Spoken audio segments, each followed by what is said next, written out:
Welcome back to the channel, everyone. So we're heading into a very turbulent time for PC building. The rise of AI and the data centers required to power it have finally leached into the consumer hardware space. News coming from NAND chip manufacturers like Samsung and SK Hynix shows anywhere from a 30 to 60% increase in price in Q4, which is right now.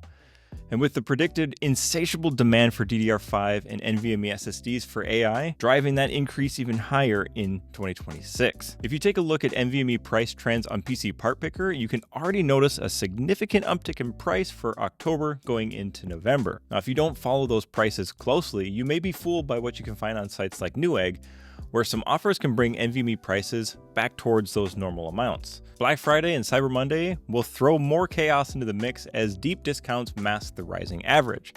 DDR5? Well, that's already shooting to the moon. Prices have spiked higher than when DDR5 first hit the market, back when it was a new technology. As an early adopter of DDR5, I remember this time vividly and how much of an impact it had on people's wallets as they scrambled to get the latest tech. Then prices dropped and dropped until it became, well, downright reasonable. So reasonable that companies like Kingston and Kingbank were sending me kits for testing like it was nothing. Now one of those sets can cost upwards of $600 on Newegg. Just look at this spike. Eventually, manufacturers will increase production enough to cover demand, and those crazy prices will start tumbling back down.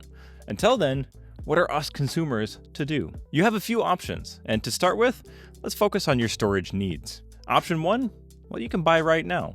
If you have the spare cash and you plan on building a PC or upgrading in 2026, you can get your NVMe SSD right now before the major leap in price comes next year. This is what a lot of people are going to do though, and that is going to exacerbate the shortage. Remember the toilet paper crisis of 2020? The fear of a shortage can create the shortage that is feared. If you honestly plan on building a PC and want to grab your components now before the spike, there's nothing wrong with that. If you buy components just to turn around and sell them when prices peak, shame, shame, shame. Moving on to option 2, you can buy used. People are selling stuff all the time. You might be able to snag a good deal from someone that either doesn't know about the shortage or is a sane person not trying to scalp. As always, be careful buying used. Verify it works, watch out for scams, and be safe when meeting people. There are risks involved, but if you do it right, you can save quite a bit by going this route. Now option 3, you can take advantage of those major sales. Black Friday being, well, when I post this, it's probably going to be tomorrow. Manufacturers will discount components regardless of a shortage. You may not be able to get the best deals historically, but it will be a better deal than what you'll find regularly. Cyber Monday is also another chance to score a reasonable price, and it's a lot more focused on tech. Option 4, you can make the most of your current storage. If you're simply running out of space and want to get a bigger drive, consider cleaning up your current storage to free up some space. You can even offload some of your files to, wait for it, a spinning disk drive. Yeah, like, you remember those? They're still out there and they're cheaper than ever. Offload all those game capture files to an 8 terabyte hard drive? No, not that one. That's the opposite of what we want. This one for $140. Run only your games from the NVMe and store everything else on that. This should be able to float you through the shortage until things will settle down a little bit. Now on to DDR5. So option 1 for DDR5 is to take the hit and pay up.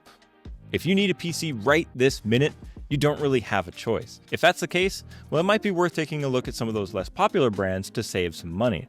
If you don't really mind the super budget looking green PCB style sticks, you can usually find some good deals on OEM kits. If you need to get an entire PC, well, then you can start looking at the system integrators where you can get the whole package at, it's going to be more than if you were to build it yourself, but they may be able to absorb some of that cost of the rising DDR5. Watch out for those SCIs though, because they can screw you over on things like storage upgrades or try and force faster memory kits on you. They do need to make money off of that PC, so they are going to try to get it from you somehow. Option 2 is if you're on an older platform like 12th gen Intel, you may be able to build your PC with DDR4 instead. The performance difference between DDR5 and DDR4 isn't all that great in most games, especially at higher resolutions where the GPU is your bottleneck. You can get some pretty good deals on DDR4 right now, and when DDR5 prices drop back down, you can look for a motherboard/memory combo to upgrade to the latest tech. Option 3,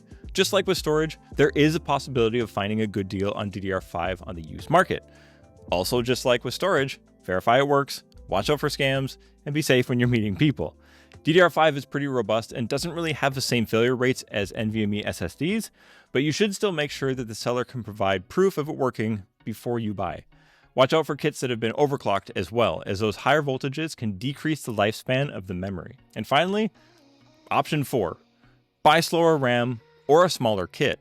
Everyone wants 128 gigs of 10,000 megatransfer per second CL2 DDR5. The truth is, well, you don't need it. Most CPUs have that sweet spot of like 5600 to 6400, and the timing is even less important. You aren't chasing records here. I mean, unless you are, but most people aren't. So you don't need the CL36 over the CL36.